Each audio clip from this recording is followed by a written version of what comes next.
I am still stunned that my client was able to save $17,000 on her RV purchase because of my inspection. Stay tuned and I'm going to tell you all about it. Hi everybody, it's Deb from Deb's RV Services and welcome to today's video. If you are new here, welcome. I help save people from buying a lemon RV by doing certified inspections. So today's inspection story is about a 2014 Thor Hurricane, a used motorhome, and my client was out of state and wanted to purchase this. The really positive thing here is that it was stored indoors. So that means if there were cracks and holes in the sealant, that water hasn't been sitting there pouring in because of the elements outside. Now, I did require that my client tell the owner that they had to unwinterize the RV. I needed to be able to check all the systems. That is the best method to perform an inspection because there's no other way to tell if there are active leaks if I don't have access to the water. Plus, I can't try out the water heater, which is really important. There are so many things that don't get looked at when you don't have access to the water. So it's really important that my client tell the owner to unwinterize the RV for the inspection. And it was indoors, so it wasn't like it was in frigid temperatures. It was, at the time, it was still going to 50 degrees during the day, so it's not like it was in like below 0 or below 32 or anything like that. So I went out there to take a look at the RV. I found the typical things on the roof, like cracks in the sealant.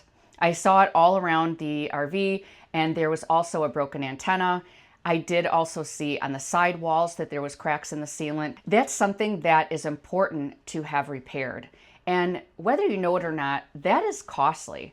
I have performed that as a tech service, and it can be costly because you have to either you're going to spot clean an area and apply sealant over the top, or you're going to remove the old sealant, clean that whole area up, and put sealant on it. That is time consuming. So you're going to pay a tech or you're going to learn how to do it yourself. So that right there is money factored in to repair all that sealant. That's hours of tech time. So if you take that and you multiply it by however many components need to be repaired, that is a pretty hefty price.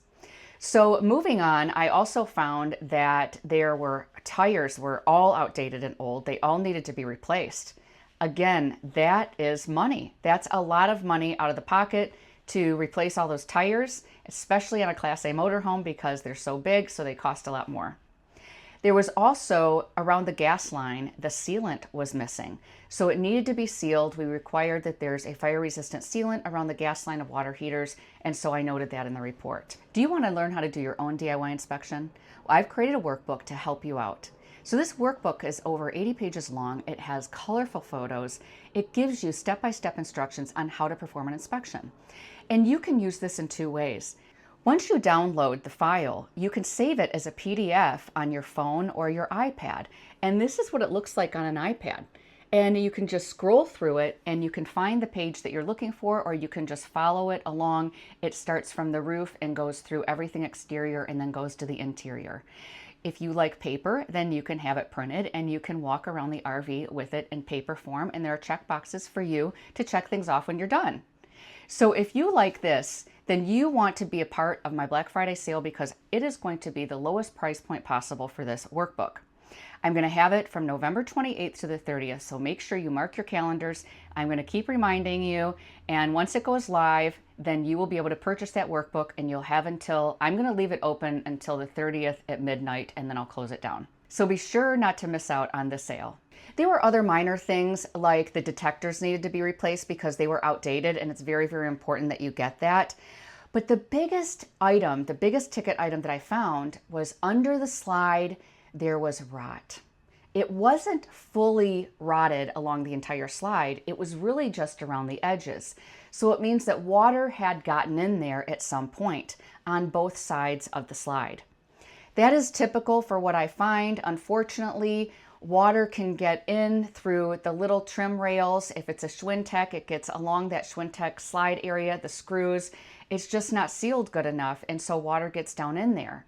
And then it forms rot. Now, like I told my client, this is a very big ticket item because it can cost upwards of, $5,000 to $10,000 to replace a slide floor. Do you need to do it immediately? I don't know. It could probably hold out for a little while longer. You are taking a chance. When you have a slide that has rot in it, it could continue to rot all the way through if moisture sits in there. But you don't really know how far the rot spreads until you take things apart. But I visibly noted the rot along the edges of it. So I told my client, well, it could last a little while longer. I mean, you could wait to get this repaired when you're ready for it. It's not that you're going to sit down and it's just going to automatically cave in and the slide's going to fall through. But it's something that you definitely want to have repaired at some time. But I can't tell you if you should get it repaired now or get it repaired later. I'm just here to provide the information for you. So she had to make a decision on whether she wanted to purchase this RV with having rot in the slide. And there's a lot of people that would walk away from that immediately. Nope, I don't want to deal with it at all. But then there are other people that will use that as negotiating power, which is something that I really want to discuss today with getting RV inspections. People will sometimes say, I don't want to pay for the inspection, it costs too much money.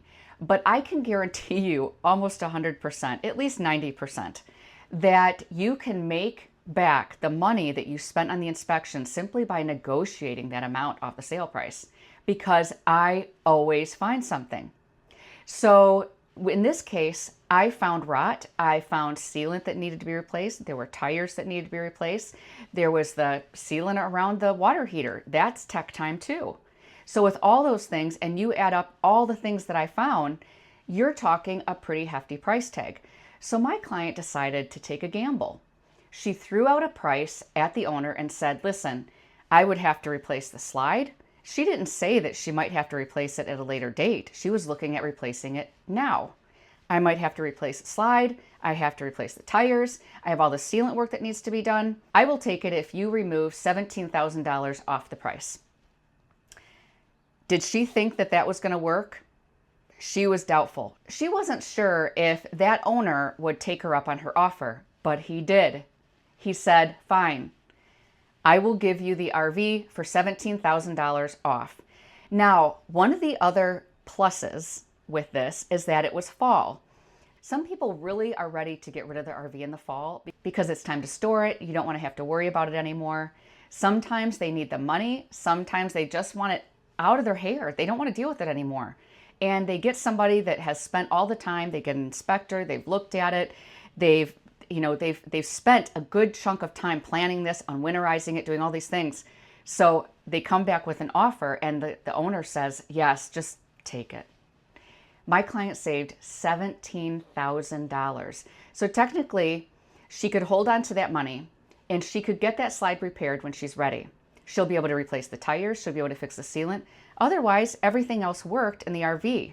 So in her case, I think she is the winner. What do you think?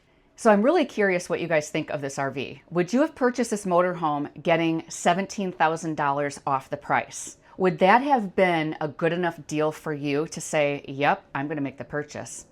Or would you still walk away because there were signs of rot? I'm really curious to know. So leave your comments below, and I hope you guys have a wonderful rest of your week, and I will see you next Sunday.